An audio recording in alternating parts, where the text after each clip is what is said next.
دلوقتي يا فلان؟ انا اعرفني بقى يا مكة معرفش. طب انت ليه استنيتي عليا؟ ده كده انا وانت كده بقى هنا في خطر. طب اعمل، احنا لازم نشوف حل. بس خلاص احنا نروح نقول لاحمد وهو يشوف حل. كده هيبقى معانا هبلة في خطر. مش مهم، لازم نعرفه. يا لهوي.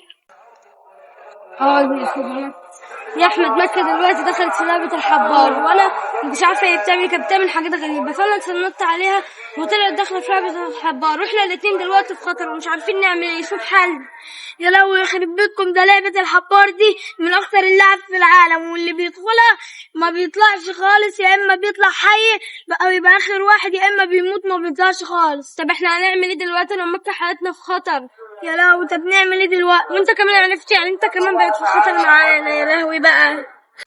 يخرب بيتكم، قدروا خلاص عرفوا تاني اللي احنا قلنا لاحمد وجايين علينا، يطلع اجري يا بسرعة. لهوي، ده اللي كنت خايفة منه. المهم لازم نهرب كلنا لحد ما يصيروا محدش يعرف مكاننا. يلا. بسرعة يا مكة.